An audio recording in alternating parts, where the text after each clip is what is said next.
आज का विषय लेते हैं हम लोग कि पिता परमात्मा शिव है।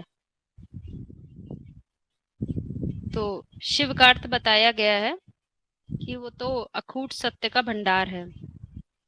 वो ज्ञान जो समय और स्थान से ऊपर की बात होती है। समय बदलेगा तो वो ज्ञान नहीं बदलेगा, परंतु उस ज्ञान से कनेक्शन कैसा किया जाए। तो भक्ति मार्ग में उसकी यादगार है कि जब किसी को आवश्यकता होती है या कोई भगवान को याद करता है तो क्या करता है, अंतरात्मा से याद करता है, अंतरात्मा से उससे बात करता है। मान लीजिए किसी ने पाप किया तो भी वो बात करेगा, तो ईश्वर से बात करनी है तो मुंह से चिल्ला के नहीं बोलता है, अंदर से बात करता है, चित्त के स्तर पर बात करता है। वो अंतर है ना। भक्ति मार्ग में भी ये होता है, हम याद करते हैं, इसलिए कहते हैं भगवान को याद करो। तो चित्त के लेवल पर, चेतना के लेवल पर हम उससे बात करते हैं। कोई कह भी दे देखो भगवान को हम तुमसे मिलवा सकते हैं, तो वो कहेगा ये तो मजाक की बात है। भगवान तो स्मृति में होता है, याद में होता है, उसको याद किया जा सकता है। ऐसे भक्ति मार्ग में भी कहते हैं।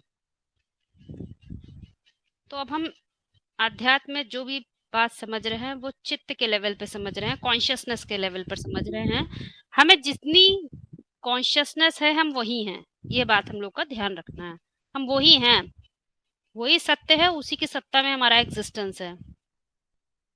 इसीलिए मुरलियों में बताया जाता है कि ज्ञानदाता, ज्ञान देने वाला, सबकी सब सदगति करने वाला, यानी जो सोच है ना वो ऊपर की तरफ चलने लग जाए, सदगति। सत्य समझोगे तो गतिमान हो जाओगे तुम मतलब आत्मा, आत्मा गतिमान होगी तो ऊपर की तरफ होगी, नीचे की तरफ नहीं। त्रिमूर्ति परम पिता परमात्मा शिव है। त्रिमूर्ति परमपिता परमात्मा शिव है। शिव खाली नाम नहीं देते हैं, उसमें मुख्य रूप से त्रिमूर्ति परमपिता परमात्मा जोड़ देते हैं। तो अब इन सारी बातों को समझते हैं। पहली बात है परमात्मा मतलब हम जहां पर भी हैं, आत्मा जहां पर भी है, जिस कॉन्शियसनेस में भी है, वो परम नहीं है, परे ते परे नहीं है। परे ते मतलब ऊंचा। कितनी ऊंचाई पकड़नी चाहिए? जब तुम समय और स्थान की परिभाषाओं से बाहर आ जाओ, उतनी ऊंचाई पकड़ो तो कहेंगे परम पाठधारी। तुम परम हो, ऊंचे हो अन्यों से। बाकी अन्य ने वो स्टेज ऑफ कॉन्शियसनेस नहीं पकड़ी, वो चित्त का स्तर नहीं पकड़ा, तो वो परम नहीं है, वो उसी में इन्वॉल्व है। तो बोलेंगे परम आत्मा मतलब हीरो पाठधारी। हीरो पाठधारी बियॉन्ड सोचता है, समय स्थान से लिमिटेड नहीं सोचता। यदि वो लिमिटेड सोचेगा तो वो उसी का प्रभाव में दबा रहेगा। ऊंचा सोचना मतलब उस चीज को क्रॉस करने की टेंडेंसी होना, तो उसको परम आत्मा बोलते हैं। परंतु ये आत्मा की बात है। यदि हम कह दें कि हम परमात्मा हैं तो ये बात साबित नहीं होती। जब तुम्हारा ये हम खो जाता है, जब तुम्हारा ये मैं क्या हूं ये खो जाता है, तब वो चित्त के स्तर पर है। तो वहां से ये बात शुरू होती है, उसके नीचे नहीं। तो अब बात आती है कि परम पिता और परमात्मा, जो बात बताई जाती है कि वो कनेक्शन होना चाहिए। बिना कनेक्शन के काम श्रीमत नहीं मिल सकती है। श्रीमत कितना भी कहते हैं श्रीमत श्रीमत, क्योंकि एक बात महावाक्यों में आती होगी, आप लोगों ने ध्यान दिया होगा कि जो अधोमुखी मन है उसकी अवस्था कैसी बताई है। उसको दुनिया में कहीं सच्चाई नहीं मिलती। मान लो उसको साक्षात्कार हो जाए कि पुरानी दुनिया, ये ऐसा लगता है अब ये पुरानी दुनिया खत्म होने वाली है। अभी ये रशिया का जो चल रहा है, सब जगह वॉर की कंडीशन चल रही है, ऐसा लग रहा तीसरा युद्ध चल रहा है, तो उसे लगता है कि दुनिया बहुत लंबे समय तक चलेगी नहीं, ऐसा प्रतीत होता है। वो अपनी जितनी सोचने समझने की उसकी टेंडेंसी है, उससे ये आकलन कर लेता है कि अभी दुनिया बहुत लंबे समय तक नहीं चलेगी। तो अब क्या होगा? तो हर आत्मा ये बात चिंतन तो करती है, लेकिन कोई थोड़ा कोई ज्यादा। तो जो बुद्धिमान होते हैं ना, बुद्धिमान लोग, उनके पास जाते हैं कि भाई देखो ऐसा ऐसा है, क्या हो सकता है आगे चल के, क्या होगा। नास्टेदमस की भविष्यवाणी भी आती है आजकल, वो लोग भी बहुत प्रेफर करते हैं कि देखो उन्होंने ये कहा था, ऐसा विश्व युद्ध होगा। बहुत सारी भविष्यवाणियों का भी सहारा लिया जाता है। सत्संग में भी लोग जाते हैं देखने कि हाँ भाई, जो हमसे ऊंचा है वो क्या कहना चाह रहा है, उसकी बात सुनना चाहते हैं वो। तो बुद्धिमान जो होते हैं, विद्वान होते हैं, आचार्य होते हैं, उनकी बात सुनने में इंटरेस्ट रखते हैं कि वो क्या कहना चाहते हैं। परंतु जो वो बात कह रहे हैं वो हमें कैसे समझ में आए, मुख्य बात ये है। क्योंकि वो जो बात कह रहे हैं वो अपने बुद्धिमत्ता के स्तर पर कह रहे हैं। ध्यान दीजिएगा, उन्होंने जो पढ़ा लिखा समझा उसके आधार पर उन्होंने वो बात कही। उनका विवेक जितना जागृत है उतने आधार पे वो बात कह रहे हैं। जितना विवेक उनका जागृत है वो उसी आधार पे कह रहे हैं, उससे ऊपर तो नहीं कह रहे हैं। तो बात आती है कि जब अधोमुखी मन है तो वो पर की परिभाषाओं में जीता है। सत्य तो उसको भी मिलता है, लेकिन वो किस रूप में होता है, उसका तुमने अपने अंदर कोई आकार नहीं दिया है। क्योंकि जब चेतना के स्तर पर होते हैं तो उसमें तीन मूर्तियां कार्य करती हैं, एक मूर्ति नहीं कार्य करती है, तीन मूर्तियां कार्य करती हैं। यानी नीचे का भी धाम होता है, ब्रह्मा की भी कॉन्शियसनेस होती है। वो कॉन्शियसनेस क्या है, जहां पर हम जान लेते हैं कि ऐसा होने वाला है, पर उसके उससे हमारा क्या कनेक्शन है उससे पता नहीं है। कोई होगा तो वो करेगा, उससे हमारा क्या रिलेशन है वो इतना हम जोड़ नहीं पाते हैं। कोई बड़ा ऑर्गेनाइजेशन भी बना लेंगे, उसमें ढेर सारे लोग बातें करेंगे, अच्छी अच्छी बातें होंगी, परंतु उनसे दुनिया का बदलाव नहीं हो जाएगा। दुनिया ये कैसे पुरानी हो रही है, कैसे इसका डिस्ट्रक्शन हो रहा है, क्यों हो रहा है, कैसे बदलाव होगा, ये बात नहीं बुद्धि में बैठेगी। ये बातें क्लियर हो रही ना आप लोगों को। हम लोग चेतना के स्तर पर ही चल रहे हैं, वहीं रहिएगा। तो वहां पर हम जिसको बुद्धिमान मानते हैं उनकी बातें सुनते हैं,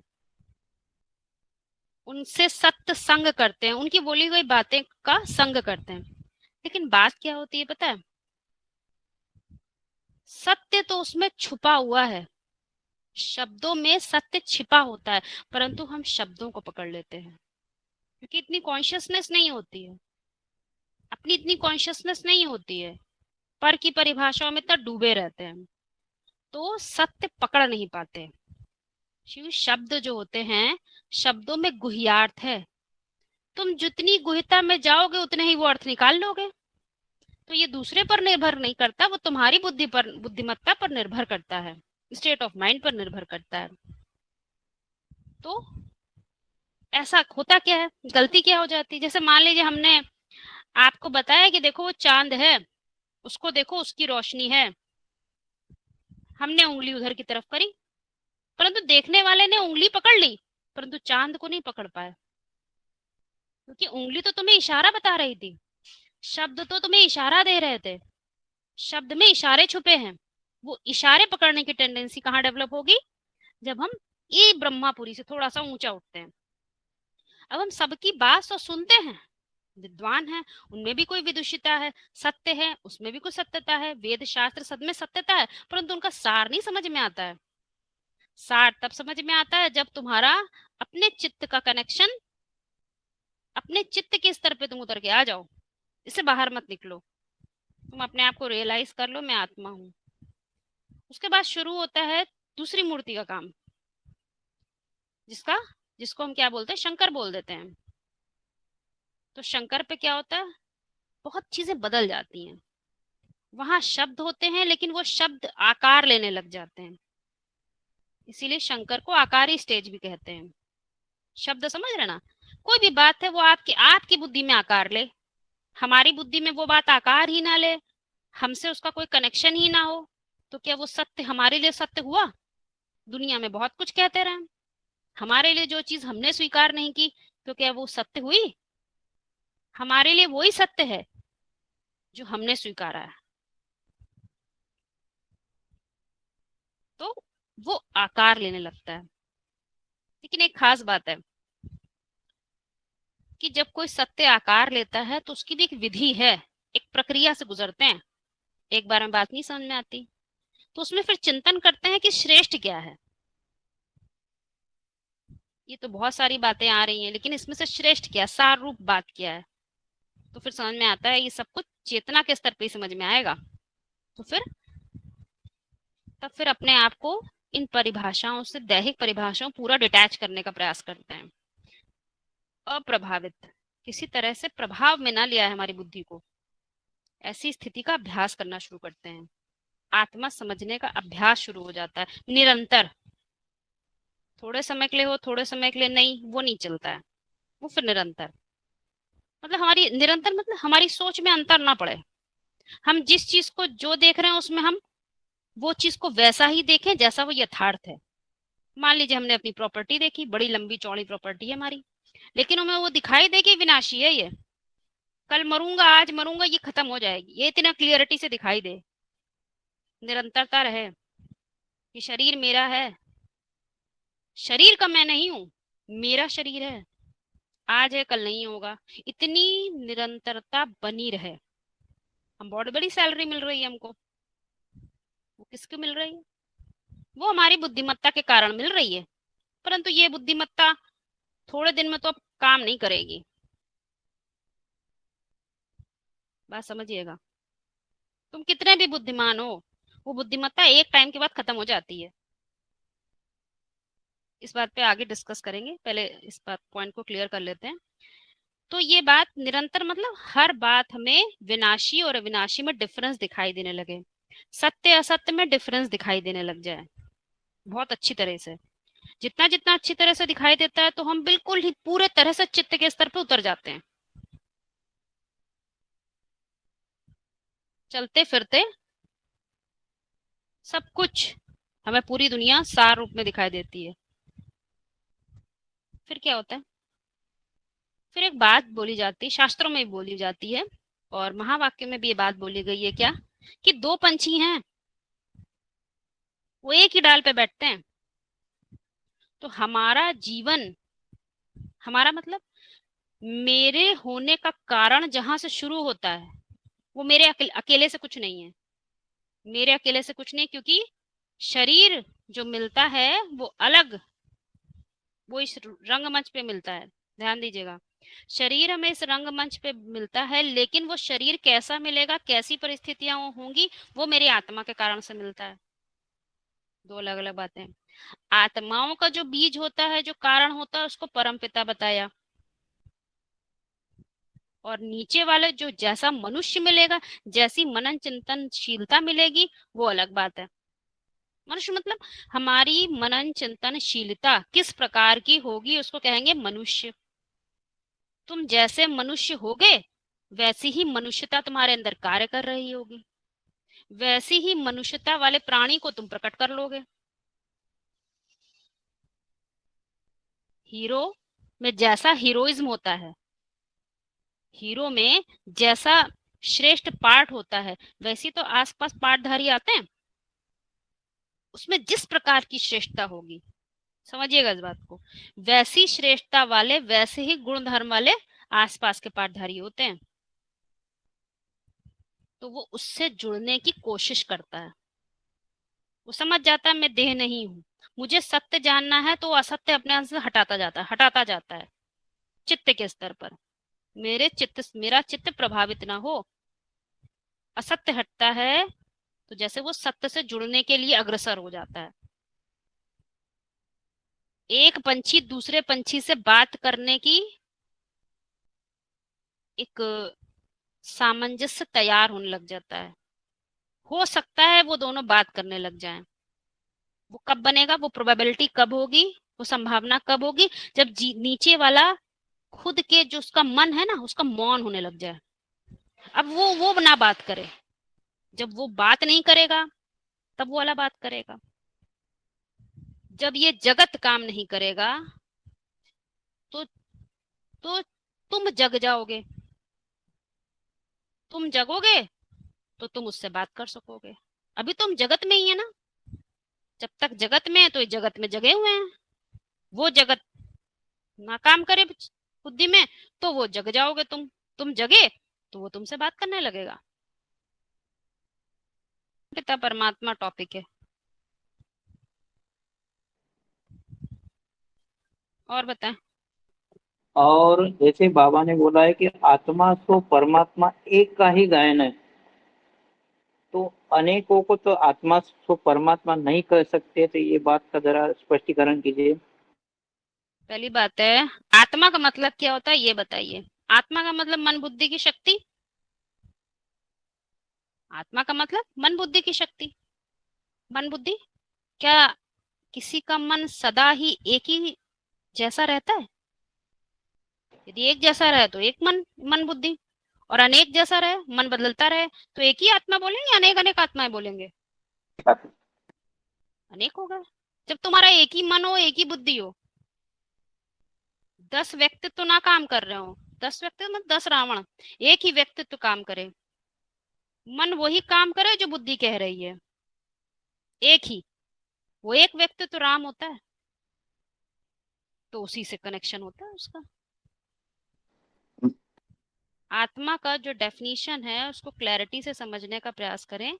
आत्मा मतलब मन बुद्धि की शक्ति। यदि हमारा मन अपने ऑफिस में लगा है तो हम वहां पर एक ऑफिसर हैं, ऑफिसर का व्यक्तित्व काम कर रहा है हमारा। अब हम पिता के व्यक्तित्व से अलग हो गए हैं, इसीलिए मन बुद्धि की शक्ति बोली जाती है। आत्मा मतलब कोई व्यक्ति में एक आत्मा नहीं हुई। इसीलिए शंकर में जब कहते हैं 3 आत्माएं हैं, तो क्या समझना, 3 तरह के व्यक्तित्व काम कर रहे हैं वो। स्पष्ट हो रही ना ये बात? आत्मा को क्लैरिटी से हाँ, समझें आप लोग। ठीक है।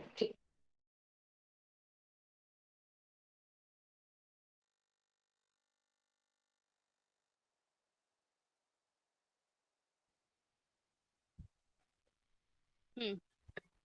और मतलब ये समझा जाए कि तमो प्रधान अवस्था में हमारे कई तरह के व्यक्तित्व काम कर रहे हैं क्या? हाँ जी, काम कर रहे हैं। हमें एक पे कंट्रोल नहीं रहता।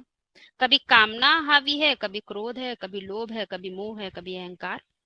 अलग अलग रूप लेता है वो, अलग अलग फॉर्म तैयार होते हैं अपने अंदर, हम लोग एनालाइज करके देख सकते हैं। वो जब काम करता है तो हमारा राम वाला व्यक्तित्व तो नहीं काम करता। रावण काम करेगा तो राम कैसे काम करेगा? राम जब हावी होने लग जाए तब रावण पर दबाव बनता है।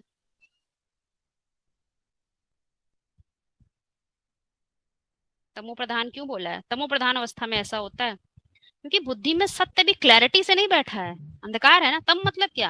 अंधकार। अब आप सत्य को जितने लंबे समय तक कायम रखें, प्रधान रूप से अपने जीवन में लगाएंगे तो प्रधानता है, कम लगाएंगे तो थोड़ा है। ये तो उसकी अवस्था पर निर्भर करता है ना।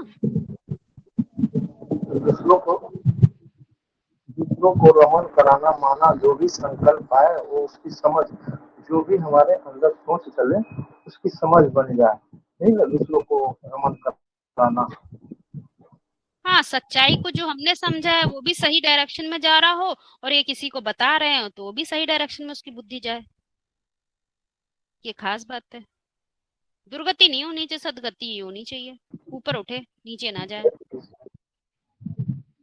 इसी स्टेज इसी स्टेज को तो कह सकते हैं ना, बाप टीचर सदगुरु। इसी स्टेज को तो कह सकते हैं बाप टीचर सदगुरु। आपकी आवाज डिस्टर्ब हो रही है। इसी इसी स्टेज को तो कह सकते हैं ना बाप टीचर और सदगुरु। हाँ बिल्कुल, लेकिन वो संपन्न स्थिति की बात होगी। ठीक है, सत्य पूरा आया ही नहीं, सत्य को हमने पूरा स्वीकार ही नहीं करा, तो कुछ ना कुछ मिक्सचरिटी हो जाएगी ना, तो फिर सत्य गाइड कैसे करेगा? इसीलिए वो पराकाष्ठा की बात है।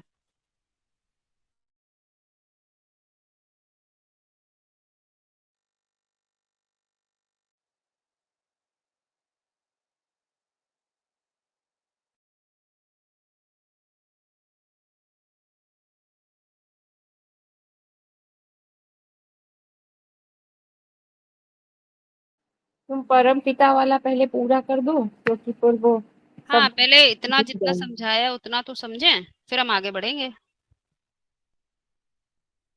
इतना क्लियर हो रहा है, दोनों को जोड़ने की बात क्लियर हुई, परमपिता परमात्मा। आज संडे में भी आप लोग नहीं आ पाते हैं क्या? संडे को तो आप लोगों के लिए रखा गया है। आप लोग यदि बोल नहीं पाएंगे तो मतलब नहीं है ना फिर क्लास का। भाइयों के लिए रखा आप ही लोगों के टाइम के अनुसार।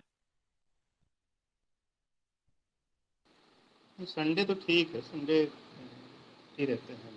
हाँ, संडे को तो इसीलिए रखा आप लोगों को, है ना। और बताइए, आराम से बिल्कुल जितना भी जाना है उसमें से कुछ समझ में आ रहा है, तभी आगे बढ़ेंगे फिर। जैसे आपने परमात्मा बताया जो पर की बात बोली गई है, एक हाई माना लोअर आवाज कॉन्शियसनेस नहीं से क्लियर है हायर आपकी, आवाज आवाज आवाज। आवाज गई है, अभी आ रही?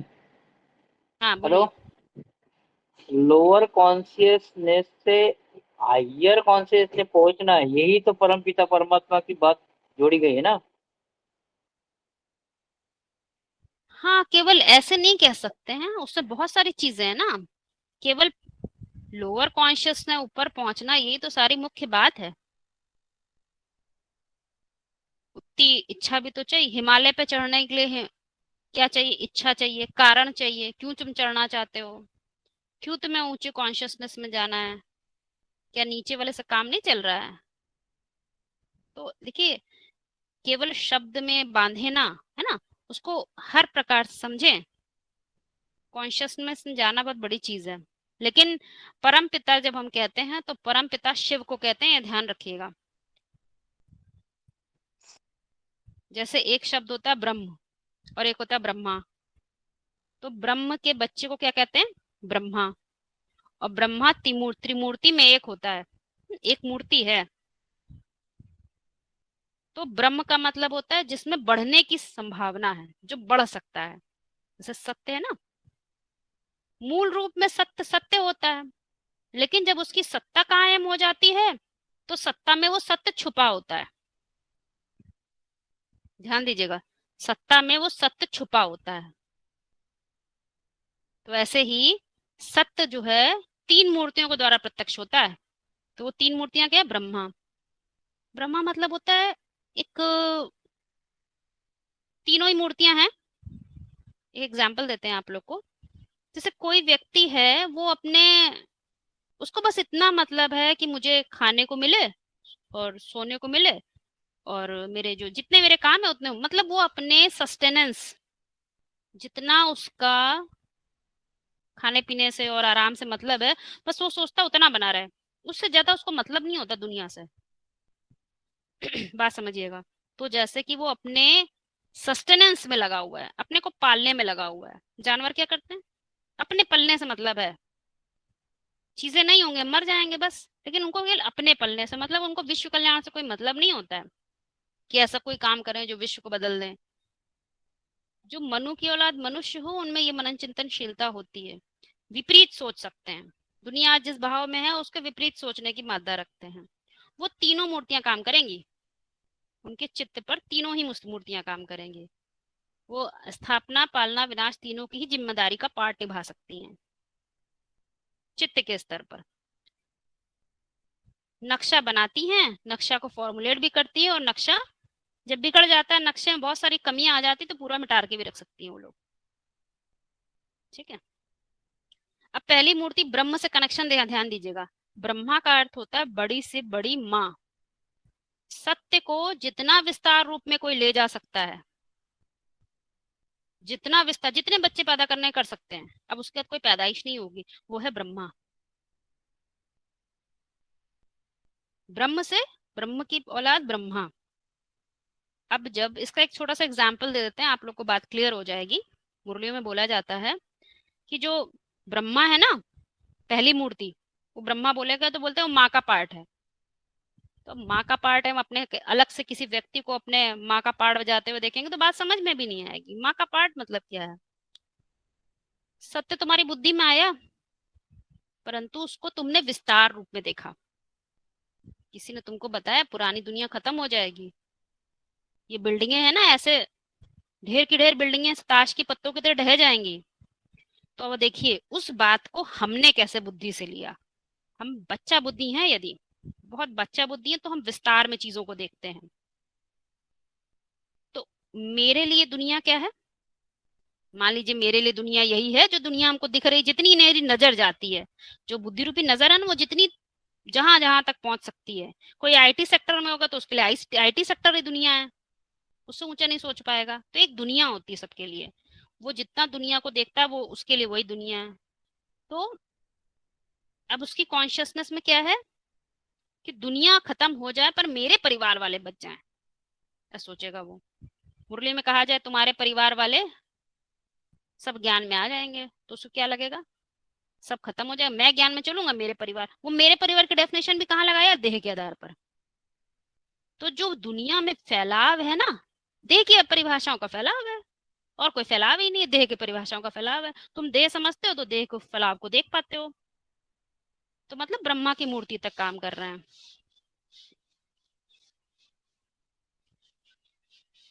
तो फिर क्या होता है? ब्रह्मा की मूर्ति तक काम हो रहा है, उससे ऊपर नहीं काम हो रहा है। तो अब हमने, तो सत्य ने क्या किया? सत्य को हमने उसी लेवल पे समझा, लेकिन बात समझ में आती कि इससे हमको सुख शांति का वर्षा नहीं मिलेगा। यहाँ तक क्लियर हो रहा है? सुख शांति का वर्षा क्या है बताइए?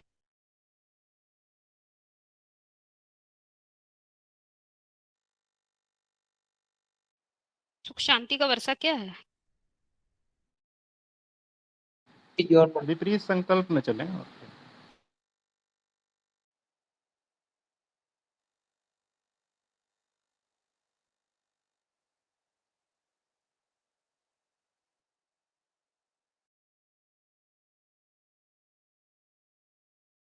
मतलब जब हम ज्ञान में रमण करते हैं तो ज्ञान से देखिए आत्मा के गुण जो होते हैं ना, सतोगुणी आत्मा जो कहलाती है, ज्ञान से पवित्रता, पवित्रता से शांति, प्रेम, आनंद, सुख। तो जब ज्ञान में हम रमण हाँ, करने परंतु लगते हैं तो वर्षा ये क्या आत्मा है? के गुण। वर्षा क्या हाँ, है? वर्षा। हाँ, वर्षा क्या बताया मुरलियों में? जी जी और हाँ जी, नई फिर से दुनिया का बोलिए। वर्षा बोला है वो तो। हाँ, वो क्या 21 है नई जन्मों का दुनिया का वर्षा। वर्षा? है क्या? सुख शांति का वर्षा? 21 जन्मों। हाँ, सुख 21 शांति का जन्मों का वर्षा सुख है ना? शांति का वर्षा। हाँ हाँ हाँ, हाँ। ठीक है।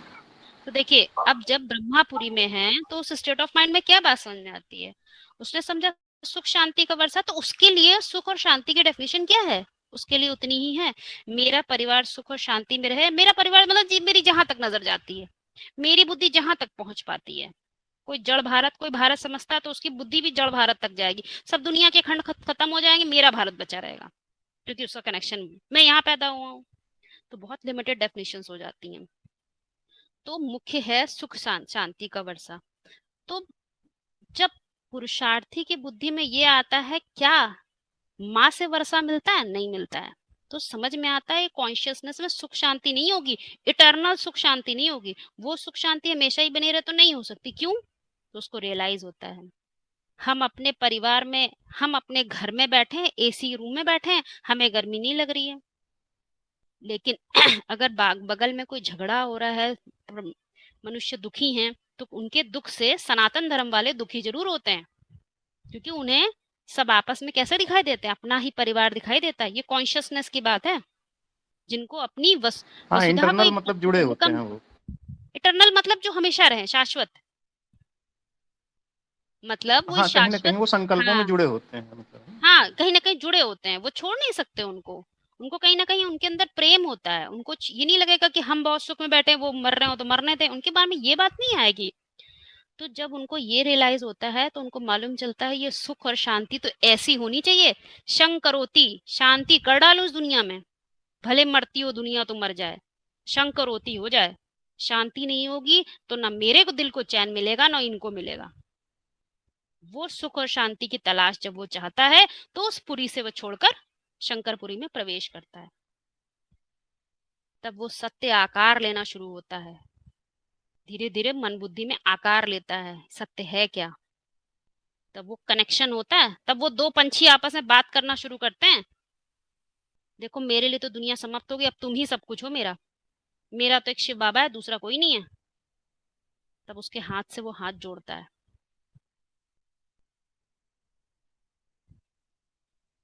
दुनिया में भी इसका एक एग्जाम्पल है। दुनिया में बड़ा दुख है ना किसी को, तो क्या कहता है, एक बार सारे अपने प्रयास करके छोड़ देता है, फिर कहता है अब भगवान के भरोसे सब, मैंने मान लिया।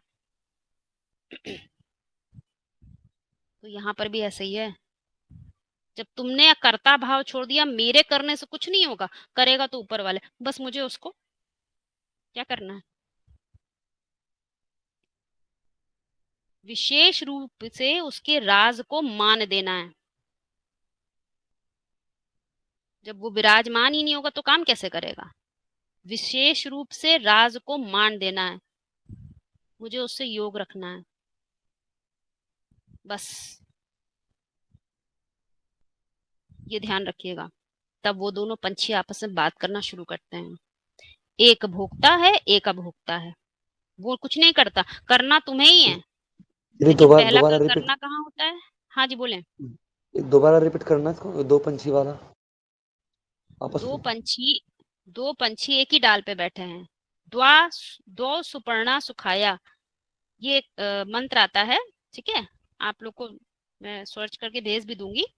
ये एक मंत्र है जो ये बात बताता है। मंत्र मतलब मंत्रणा दे हमको, मंत्र मतलब अलग से कुछ चीज थोड़ी है जो आपके अंतर चेतना में मंत्रणा पैदा कर दे, आपको राय आ जाए, आपको समझ में आ जाए, एक रास्ता मिल जाए, तो वो मंत्र है।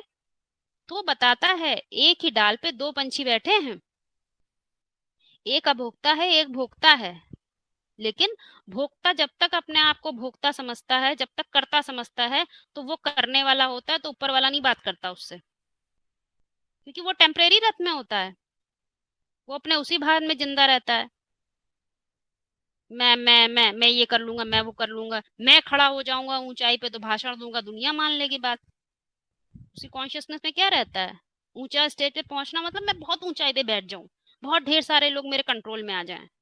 वो समझता ऊंचाई की परिभाषा उसकी वो होती है, तो ये मैंपन है ना।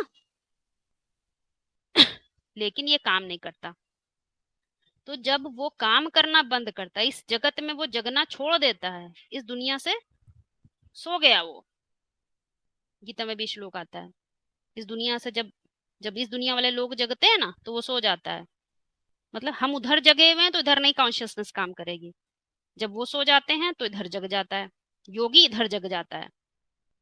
वो गीता का एक श्लोक है। तो ये बात समझाई जा रही है। तब जब इधर जग जाते हैं तो वो बात करता है तुमसे। एक कहानी भी आती है दुनिया में कहने के लिए कि किसी को जरूरत पड़ी तो उसने पहले गणेश जी को बुलाया, फिर विष्णु जी को बुलाया। जब विष्णु जी चलने लगे तो पता तब उसने तक सरस्वती को बुला लिया। तो ये क्या कहेंगे इसने, उसने अपनी चेतना में अलग अलग परिभाषाएं बना रखी थी, एक परिभाषा नहीं थी। मेरा ये है, मेरा गणेश है, मेरा सरस्वती है, ये करते करते वो सब मेरे से जोड़ रहा था। तो वो अल्टीमेट ट्रुथ से नहीं जुड़ पा रहा था, वो शिव से नहीं जुड़ पा रहा था, परम सत्य से नहीं जुड़ पा रहा था, तो काम होगा ही नहीं उसका। क्योंकि ये सब देह की परिभाषा है। जो चित्र बनते हैं ना, तो सब चरित्र की यादगार होते हैं। आगे चल के इन बातों को समझेंगे।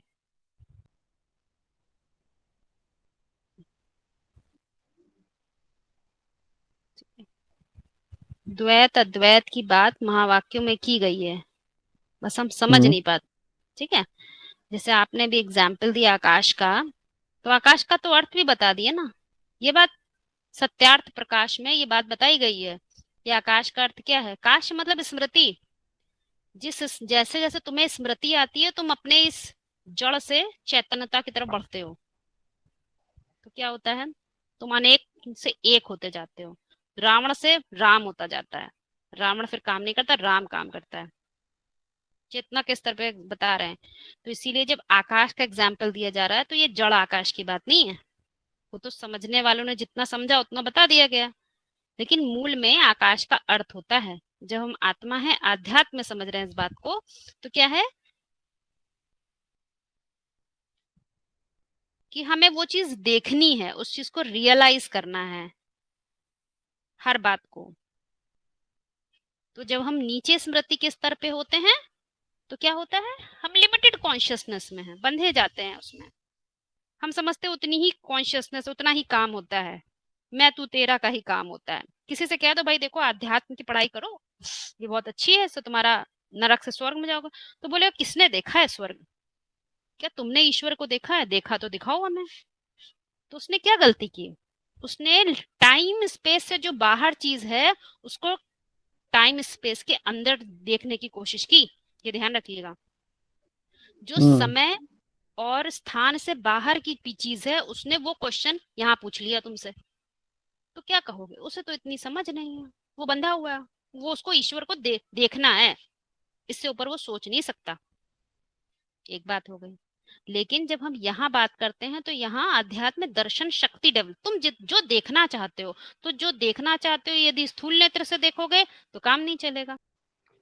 मुझे ना एक है प्रश्न, जैसे जो भी अभी इन 2500 सालों में जो भी व्यक्ति हो गए, जैसे अभी बहुत सारे हो गए ना, जैसे छत्रपति शिवाजी महाराज हो गए, विक्रमादित्य, ये वो, फिर महात्मा गांधी, अभी के महात्मा गांधी वगैरह हो गए। तो जैसे कुछ तो काम किया उन्होंने, इसलिए उनको पूजा जाता है, बराबर है। पूजा मुरली में भी बात आती है कि बिल्कुल। अ, पूजा क्यों होती है? प्यूरिटी है तो पूजा होती है। तो वो तो एक 2500 सालों की जो हिस्ट्री है ना, उसमें ये सारी बातें हैं कि जैसे इन व्यक्तियों की बात है, तो व्यक्ति जैसे हमारे आप जैसे वो व्यक्ति होकर गए, है ना, म्हणजे व्यक्ति शरीर धारण करके होके गए। जैसे अभी रिसेंट देखा जाए तो महात्मा गांधी वगैरह पकड़ लो आप एग्जाम्पल के तौर पे, वो होके गए, उनका भी पूजा वगैरह मना कभी कभार ये होती है ना, जयंती।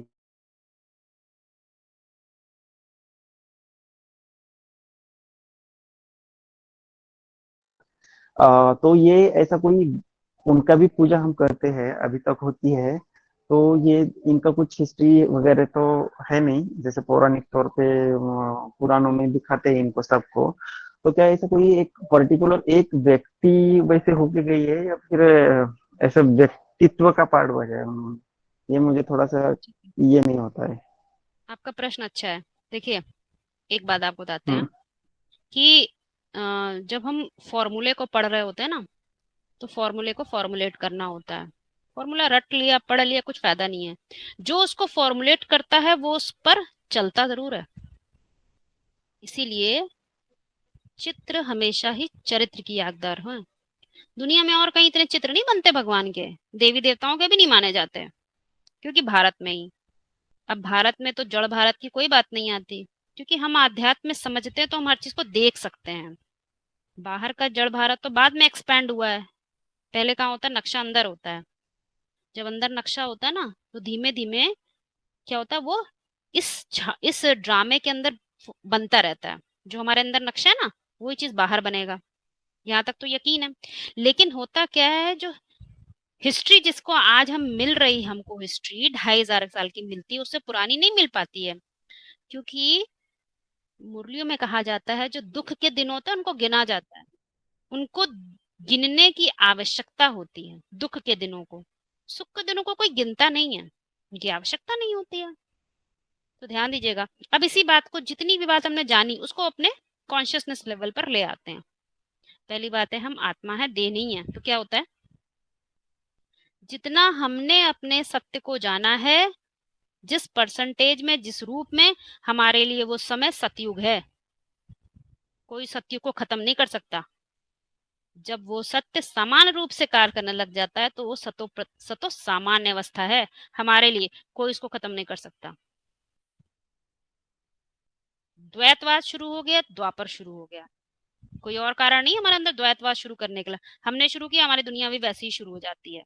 पर्टिकुलर एक की बात कर रहे हैं हम। और वैसे ही जब द्वैतवाद बढ़ गया एक्सट्रीम लेवल पर, तो वो कलह क्लेश पैदा कर दिया उसने। चारों युग कहाँ बीते? पहले पहले अंदर। हम जिस स्थिति में होते हैं, जिस कॉन्शियसनेस में होते हैं, वही तो काम करते हैं। हमारे अंदर लड़ाई झगड़ा चल रहा है तो हमें लड़ाई झगड़े करने वाले चाहिए। Necessity is the mother of invention. बाहर के वैज्ञानिक कहते हैं उनको कुछ आवश्यकता कहाँ होती है? स्थूल चीजों की। तो उन्हें वैसे लोग चाहिए होते, वैसे काम करते हैं, नेसेसिटी पैदा करते हैं। उन्हें किसी चीज की आवश्यकता होती है तो बाहर ले आते हैं। किसी को हवा खानी है, उसको लग रहा गर्मी हो रही है तो पंखे का आविष्कार कर लिया। गर्मी ना हो गर्मी कारण ही ना हो तो पंखे बनाने की आवश्यकता ही नहीं है। गर्मी हुई तो अब गर्मी बाहर पहला पैदा होती है कि पहले अंदर पैदा होती है? पहले मानसिक लेवल पे पैदा होती है।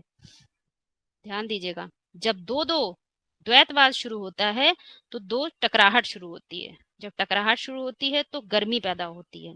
एक होती है बाहर की अग्नि और एक होती है अंदर की अग्नि। अंदर अंदर किसी से कोई जलन करे, कोई द्वैतवाद आ जाए, हम नहीं तुम, मैं तू तेरा, तो क्या थोड़ी थोड़ी अग्नि शुरू होगी ना, अग्नि बाहर आएगी उन्हीं मनुष्यों के रूप में। समझिएगा इस बात को, उन्हीं वैसे ही मनुष्य पैदा होने लग जाएंगे।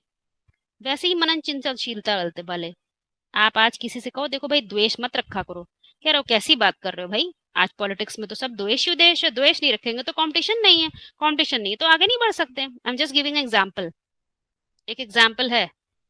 तो क्या किया, वो अपनी मेंटेलिटी नहीं चेंज करेंगे, उन्हें उन्हीं मेंटल स्टेटस में ही रहना है। वो पैदा ही उसी कारण से हुए हैं। यदि वो मेंटेलिटी नहीं होती तो वो पैदा ही नहीं होते। तो वो मेंटेलिटी किसने क्रिएट करी? वो क्रिएट करता है जो बीज होता है, जो ये मादा रखता है नक्शे में बदलाव करने के, नक्शे को कुछ न कुछ समय के आधार पे बदलता है। वो शक्तिशाली आत्माएं होती हैं। किसी ने भारत को, विवेकानंद का एग्जाम्पल ले लेते हैं, भारत को एक नए स्तर से, एक नई सोच से जोड़ा ही नहीं होता तो क्या वैसी सोच के लोग आते? नहीं होते। वो उनके फॉलोवर बनते? नहीं बनते। आज उनकी सोच के बहुत सारे फॉलोवर हैं, पहले तो वो अकेले थे, कोई नहीं था, उन्होंने वैसी सोच पैदा करी, बाकी सोचने वाले पैदा हो गए। ऐसे ही जब हम सतो प्रधान दुनिया, सतो सामान्य, द्वापर और कलयुग देखते हैं ना, तो ये बाहर तो ड्रामे में गुजरेगा ही गुजरेगा, लेकिन गुजरने का कारण कहाँ देखना है? आत्मा के अंदर। जब आत्मा में देखते हैं तो हमें वो चीज दिखाई देने लग जाती है कि कैसे ये गुजरता है, जिसको हम 4 युगों की शूटिंग बोलते हैं, 4 अवस्थाएं बोलते हैं, तो दिखने लगता है। तो हमें दिखता है दुख का समय ये है और सुख का समय ये है, तो दुख के समय को काउंट करा जाता है। तो अभी हमें स्मृति आती है, ये लोगों के चित्र हैं, ये कैरेक्टर हैं, लेकिन ये तो अभी काम कर रहे हैं ना, तो इससे ऊंचे वाले कितने अच्छे होंगे, तो उनको हम देवी देवता बोलते हैं, ऊंचे थे। तो जब हम दूसरे को बोल रहे हैं तो दूसरे के जब अपने अंदर में देख रहे हैं तो वो देवत्व की बात है। जितना ऊंचा तुम्हारे अंदर देवत्व, उतने ऊंची तुम्हारे अंदर मनुष्यता। जी थे और गांधी जी थे और वो शिवाजी थे, है ना, तो इनका बहुत जब तो इसको ऐसे समझ सकते हैं कि जैसे ये जो बड़े बड़े महापुरुष हुए हैं अभी इस युग में, कलयुग की बात खास तौर से समझ लीजिए, तो इनकी पूजा नहीं, इनका गायन हो रहा है, गायन होता है। हाँ, पूजा गायन से का। पूजा, जी। हाँ। तो और फिर आपने कहा ये ब्रह्मा विष्णु और शंकर, क्या इनकी ये जो पूजा होती है तो ये भी कोई व्यक्ति के रूप में हुए हैं? तो ये समझने की बात है, ये जो हुए हैं कलयुग वाले पीरियड के, इनका गायन होता है। पूजा किसकी होती है? पूजा होती है देवताओं की। और देवताएं माने जो देवत्व जिसके अंदर हो, और जो देवताएं असली होते हैं वो ब्रॉड ड्रामा की भी बात नहीं है, शूटिंग पीरियड की बात है। क्योंकि देना किस स्तर पे होता है? मानसिक स्तर पर। जब शूटिंग चलती है, परिपक्व स्टेज आती है, तो मानसिक स्तर की संपन्नता के आधार पे देवत्व शुरू हो जाता है। तो ये असली काम जो होते हैं ना, बाहर की दुनिया में नहीं, क्योंकि काम के आधार पे पूजा होती है, पवित्रता के आधार पे पूजा होती है, प्योरिटी के आधार पे जो काम होता है, तो वो असली काम कहाँ होता है? शूटिंग पीरियड में होता है। तो जो ये बताया, जैसे आपने बताया ना, ये बाहर के स्थूल एग्जाम्पल शिवाजी और जैसे गांधी है, नेहरू है, इनका एग्जाम्पल ले लीजिए, तो ये इन्होंने तो पार्ट बजाया ऐसे, इनका गायन चल रहा है। तो बताया जाता था कि हम लोग को ये बताया गया, बाबा ने ये सारे पार्ट बजाए हैं। हम लोग सब हर बात तब स्थूल में ले रहे थे जब शुरू शुरू में एडवांस में आए थे। बाबा महाराणा प्रताप भी बने, शिवाजी बने, जितने भी बड़े बड़े सब नाम ले लिए, पृथ्वीराज चौहान भी बाबा थे। तो मेरे मन में ये बार बार ये क्वेश्चन भी उठता था कि सारे पार्ट बाबा ने बजा डाले, हम लोग के लिए कुछ नहीं छोड़ा। वो मेरे अंदर से बार बार ये क्वेश्चन उठता, सारे बड़े बड़े पार्ट हम लोग क्या बजाएंगे, सारे जितने नाम थे। फिर बाद में समझ में आया कि कि ये जो चरित्र हैं, ये तो चरित्र की बात है। अब आप ये बताइए, गांधी ज्यादा इम्पोर्टेंट है, गांधी ज्यादा महत्वपूर्ण है कि गांधीपन, नेहरू ज्यादा इम्पोर्टेंट है कि नेहरूपन डेवलप होना? क्योंकि जो बीज रूप आत्माएं होती है ना, उनके अंदर सारे चरित्र, वो सूत्रधार होती है, सारे चरित्र काम करते हैं। ऐसी कोई बात नहीं जो तेरे ऊपर लागू ना होती हो। तो वो गांधी तो एक जन्म का है, नेहरू तो एक जन्म का है, जिसने वाइब्रेशन के आधार पे उनका एग्जाम्पल दिया जाता है, विवेकानंद का एग्जाम्पल दिया जाता है वाइब्रेशन का, वो तो एक एक जन्म के हुए हैं। लेकिन उनका जो गांधी का गांधीपन, नेहरू का नेहरूपन, शिवाजी का शिवाजीपन वाला गुण जो है, वो जो है अनेक जन्मों काम करेगा। बीज रूप आत्माओं में जो टेंडेंसी यहाँ भर जाती, जो चरित्र ये ज्ञान के आधार पे हर पार्ट बजाने का मादा उनके अंदर डेवलप हो जाता है। तो असली पार्ट अच्छा। कहाँ बजाया जाता? हाँ, संगम युग में तो उनका गायन है। इसीलिए जो आपने कहा ब्रह्मा विष्णु और शंकर, तो वो भी चरित्र हैं। वो स्थूल में व्यक्ति नहीं है, व्यक्ति बड़ा नहीं है, व्यक्ति का जो चरित्र व्यक्ति में जो काम कर रहा है वो महत्वपूर्ण है, और वो यहाँ संगम युग की यादगार है।